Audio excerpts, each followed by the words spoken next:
Do you know anyone who has spent their entire life trying to fix their finances, but that person always fails? Some people try to overcome their money problems. Credit card debt, overspending, living paycheck to paycheck. But they always return to their bad money habits days later. You've probably met someone who said they were going to get out of debt. This person started a super restrictive budget, cutting out everything they believed was unnecessary, tracking every single dollar, meal prepping to save money. But days later, when stress and the difficulty of balancing family, work, unexpected expenses, and the budget set in, this initiative ended up being destroyed. And this person ends up returning to bad money habits, perhaps in a worse way than before. I know this happens frequently, and maybe that person is you. But what if I told you there's a method combining several philosophies that can help you overcome any bad money habit, including problems like credit card debt, compulsive spending, or financial procrastination? And best of all, it's a super simple system. This system combines several concepts: Ikigai, Kaizen, Harahashibu, Wabi-sabi, and lastly, Dembaru. But I need to warn you that this system goes against what many financial gurus teach about money. It goes against what get-rich-quick schemes try to sell us every day. And it will require you to do something that seems ridiculously small. So small that you'll think it doesn't work until it works. Before I show you exactly how this system works, I invite you to subscribe to the channel, like the video, and comment on which money habit you most want to change in your life. Thank you so much for your attention. Now, back to the video. Chapter 1. The Day Everything Changed. Today, I'm going to tell the story of a man named David. David was 38 years old, had $47,000 in credit card debt, and was financially drowning without realizing how deep he'd gone. He wasn't a bad guy. He'd worked as a marketing manager for 12 years. He woke up at 6 in the morning and got home at 7 at night. Wife, 2 kids, mortgage, bills to pay. The typical middle-class guy who works hard and forgets he has a financial future. His spending? Whatever made life easier. Coffee on the way to work. Lunch delivered to the office. Dinner from restaurants because he was too exhausted to cook. Weekends were shopping trips, entertainment subscriptions, impulse purchases online at midnight. He deserved it. After all, he worked harder than most people. His finances began to give the first signs that something was wrong, but he ignored them. Opening his credit card statement was anxiety-inducing. Checking his bank account became something he avoided. He had to transfer money between cards to make minimum payments. His wife suggested they talk to a financial advisor, but he was too ashamed. His friends talked about investing in retirement, and he made up excuses to change the subject. But you know what hurt the most? It wasn't the debt amount. It was the look in his wife's eyes when she asked, "Can we afford to send the kids to summer camp?" And he had to say no, not because they didn't earn enough, but because $47,000 in debt left nothing for what mattered. She had learned that they couldn't afford things, and David saw that, felt that, and did nothing, because he had already tried to change before. 4 times he created a strict budget, but stopped after 2 months. He followed a cash-only system for 3 weeks, but gave up. He tried the debt snowball method for 5 days, but it felt too slow. He had arrived at that dangerous place where most people financially die without dying. Acceptance of defeat. That's just how I am. I've always been bad with money. It's my personality. I'm not good at math. I don't have time, until the day his body said enough. It was a Tuesday evening. David was checking the mail. Among the bills was a letter from his credit card company. He opened it, expecting another statement. It wasn't a statement. It was a notice. His credit limit had been reduced due to high utilization and missed payments. His credit score had dropped below 600. He sat down at the kitchen table. His wife walked in. "What's wrong?" He showed her the letter. She read it silently. Then she said something that broke him. "David, I'm not angry. I'm scared. What happens if the car breaks down? What happens if one of us gets sick? We have no savings. We have nothing but debt. I need you to get help. Really." That night, David sat on the edge of the bed and cried. He cried because he was 38 years old and financially helpless. He cried because his wife was scared. He cried because he realized he was building a memory in his children's minds. My father couldn't manage money. The next morning, he called the only friend who had gotten out of debt and stayed out. A guy named Marcus who had paid off $60,000 and looked different, not just debt-free, more at peace. "Marcus, I need help." "Did you go to a debt consolidation company? Did you declare bankruptcy? How did you do it?" Marcus paused. "I did go to someone, yes, but not the kind of person you're thinking of. He didn't give me a loan. He gave me a philosophy." "Philosophy doesn't pay off debt, Marcus." "David, you're wrong," Marcus replied. Chapter 2. The Financial Philosopher. The following Thursday, David sat in a minimalist office that didn't look like a financial advisor's space. No stock market charts. No expensive furniture. Just a simple desk, 2 chairs, and a window overlooking a Zen garden. Mr. Tanaka entered. About 60 years old. Calm demeanor. Simple clothing. He didn't look like a financial expert. He looked more like a philosopher. "David, tell me what brought you here." David told him everything. The debt, the shame, the credit limit reduction, the fear in his wife's eyes. When he finished, he expected to hear about debt consolidation, balance transfers, budgeting apps. Mr. Tanaka didn't open a spreadsheet. He didn't take out any financial calculators. He simply said, "Tell me something. How many times have you tried to fix your finances?" 4, maybe 5 times. "And how long did each attempt last?" 2 months at most, usually a few weeks. Mr. Tanaka nodded. "Do you know why it failed?" David started the list that everyone talks about. Lack of time, unexpected expenses, low willpower. Mr. Tanaka raised his hand, interrupting. "No, you failed because you tried to win a 20-year war in a 2-month battle. Your debt took years to build. Your spending habits took decades to form. And you think you can undo that in weeks?" Silence. "David, I'm going to make you a proposition. I'm going to ask you to make a financial change today. A change so small that you'll think I'm kidding you. So small that it will seem pointless. Do you accept?" David was desperate. "I'll accept anything." "Great. From today onwards, every day when you wake up, before doing anything else, you're going to write down one expense you will not make that day. Just one. On a piece of paper, that's all." David waited for the rest. It didn't come. "Just that? Write down one expense I won't make." One expense, every day for 2 weeks, nothing else. You can continue your normal spending. You can keep using your credit cards. Just add this one tiny practice. Write down one thing you will not buy that day. David was confused. "How does that pay off $47,000 in debt?" Mr. Tanaka smiled. "It doesn't, not directly. But it does something more important. It starts to change your identity. Right now, you are someone who spends unconsciously. In 2 weeks, you'll be someone who makes conscious decisions about money every single day. And conscious decisions over time create different results." David didn't believe it, but he had nothing to lose. "Okay, I'll do it. 2 weeks. Every morning.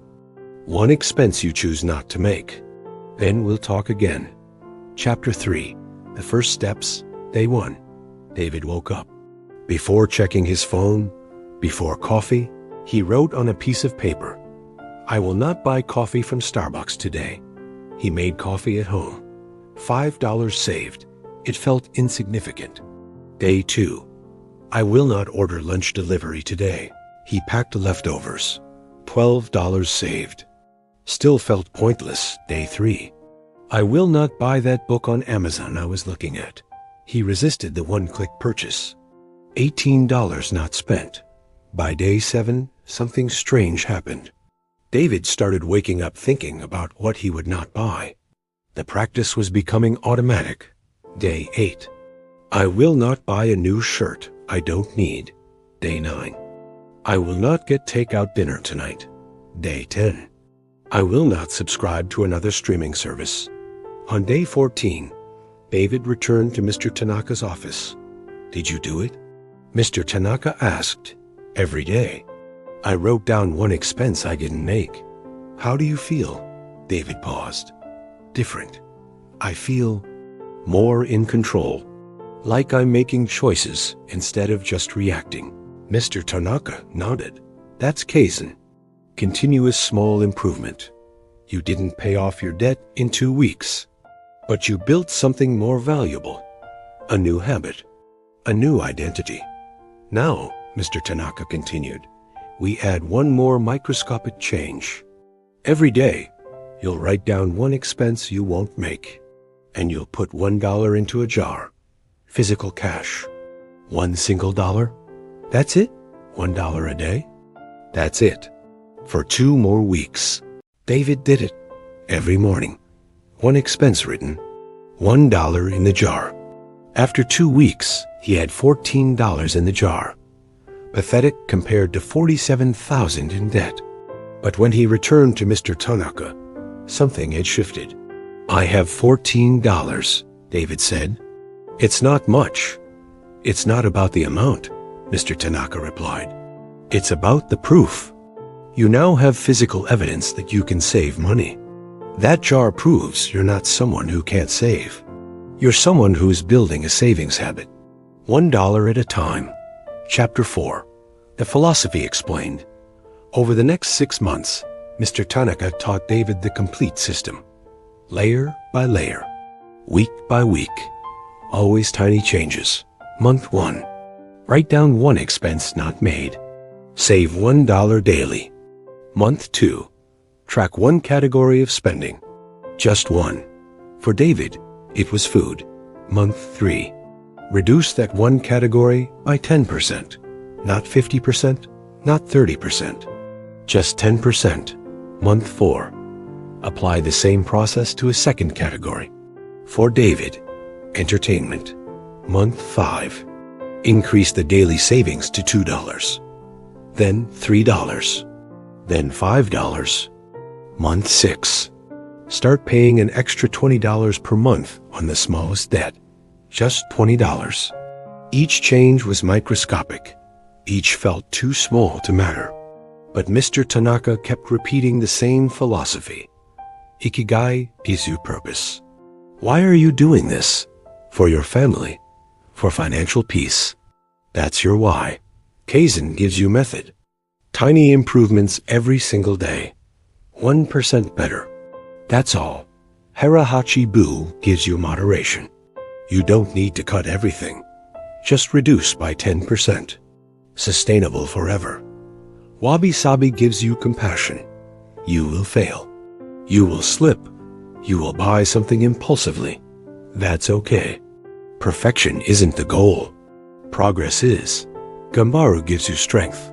Perseverance. You keep going even when it feels slow. Even when it feels pointless. You keep going. After 6 months, David had saved $380. He'd paid an extra $120 on his credit card. His $47,000 debt was now $46,880. Barely a dent. But something profound had changed. David was no longer someone trying to get out of debt. He was someone actively building wealth. $1 at a time. Chapter 5. The Transformation. 3 years later, David sat in Mr. Tanaka's office for the last time. His debt was $0. $47,000. Gone. But that wasn't the most important thing. Mr. Tanaka, I need to tell you something. When I first came here, I thought you were crazy. $1 a day? Writing down expenses? It seemed like a joke, but it worked. Not because the numbers were big, but because the system respected who I was. I wasn't a superhero. who could suddenly save 50% of my income. I was a normal guy with bad habits, and you gave me a system that worked with that, not against it. Mr. Tanaka smiled. David, you never needed me. Everything I taught you was already inside you. I just gave you permission to go slowly, to be imperfect, to keep going even when it felt too slow. But the strength was always yours. I literally couldn't get up from under $47,000 of debt 3 years ago. Financially, no. But mentally, you got up every single day.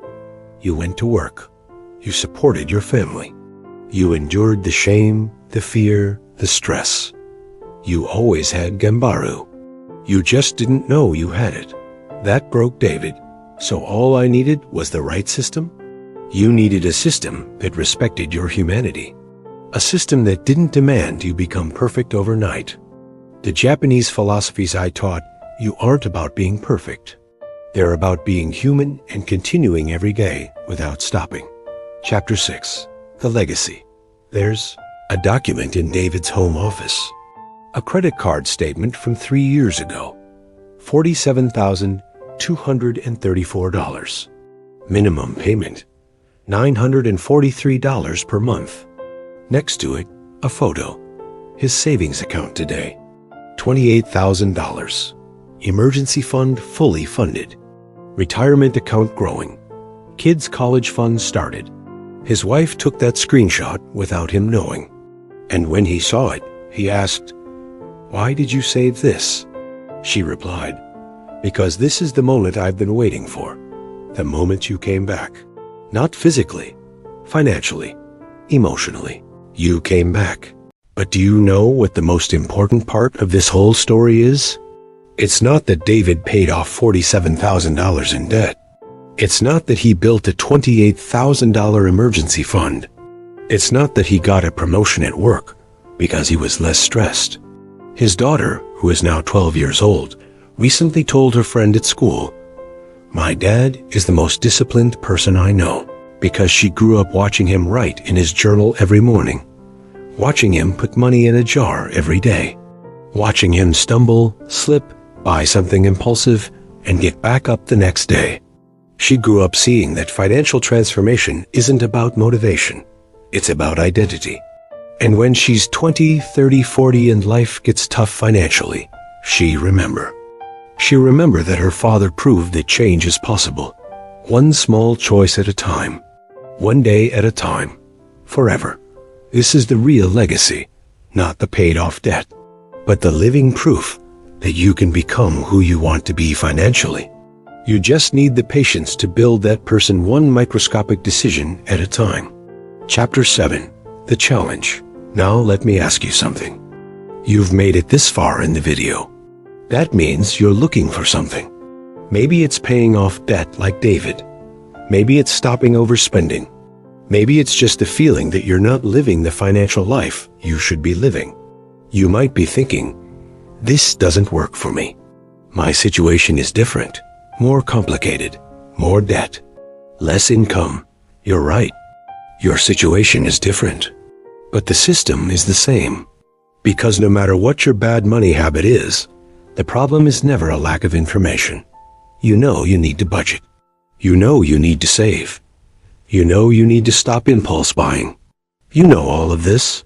The problem isn't knowing, it's doing. And you can't do it because you're trying to do everything at once. You're trying to become a different person tomorrow. You're trying to win a 20-year financial war in a 21-day battle. And every time you try, you fail. And every time you fail, you prove to yourself that you can't do it. And then it becomes your identity. I am a person who can't manage money. I am a person without financial discipline. I am financially weak. But you're not. You're just using the wrong system. The system I presented here isn't about rapid change. It's about permanent change. You don't need 30 days of financial transformation. You need 30 years of consistency. And consistency only happens when it's simple enough to sustain through the bad months. So let me give you the same challenge that Mr. Tanaka gave to David. Choose one financial change, the smallest one possible. So small that you'll feel like an idiot doing it. So small that it seems like it won't make any difference at all. Write down one expense you won't make today. Save $1 in a jar. Track one category of spending. Delete one shopping app from your phone. Anything. But it has to be so small that you can't use an excuse not to do it. And do this for 2 weeks. Don't try to add anything else. Don't try to speed things up. Just do this one small thing every single day for 14 days. And when you get to day 14, you will have proven something to yourself. Not that you can pay off debt or build wealth or change your life, but that you can keep a promise to yourself. And that proof is the only thing you really need. Because when you know you can keep a small financial promise, you know you can keep any financial promise. Then you add another small change, and another, and another. And before you know it, you're a different person. Not because you tried to change, but because you built a new financial identity. One microscopic choice at a time. David took 3 years. Maybe it will take you 2, maybe 5. It doesn't matter, because time will pass anyway. The question is, in 5 years, will you be in the same place, looking at the same debt with shame? Or will you be looking at a savings account you built? $1 at a time. Ikigai gives you purpose. Kaizen gives you method. Harahashibu gives you moderation. Wabi-sabi gives you compassion. Gambaru gives you strength. You don't need them all at once. You just need to start with one thing today. And when you stumble, because you will, you don't give up. You just get back up. Because financial transformation isn't about never making mistakes. It's about always getting back up. If this video helped you in any way, I invite you to comment below. What's the smallest financial change you're going to make starting today? Don't tell me your complete debt payoff plan. Just tell me the first thing, the smallest one, the one you're going to do tomorrow morning. Because when you write it publicly, you've just made your declaration. You've turned an idea into a commitment, and public commitment is where financial change begins. I'll make an effort to read every comment. And in 2 weeks, I'll come back to see who followed through, who wrote down one expense, who saved $1, who took the first microscopic step toward becoming the person they want to be financially. You don't need to be perfect. You just need to start. If you've watched this far, thank you so much for your attention and your time. This means you are truly committed to your financial transformation. Subscribe, turn on notifications. Because we're building wealth together. One small step at a time. Ancient principles. Modern prosperity. See you in the next video.